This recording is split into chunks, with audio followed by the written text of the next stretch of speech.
One and only way. হ্যাঁ।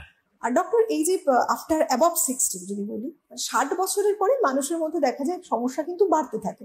তো সেক্ষেত্রে তারা বেশিরভাগ সময় শ্বাসকষ্টে ভোগেন। এই সময়ে শ্বাসকষ্ট মানে কি কি কারণে হতে পারে এবং তারা কি করবেন তার জন্য?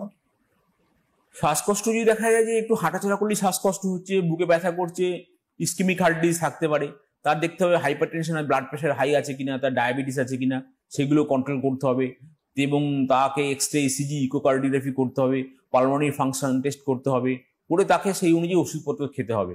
ডায়াবেটিস কন্ট্রোলের ওষুধ, ব্লাড প্রেশার কন্ট্রোলের ওষুধ, তারপরে আপনার এই যে শ্বাসকষ্ট হলে তার শ্বাসকষ্টের জন্য ওষুধ দিতে হবে।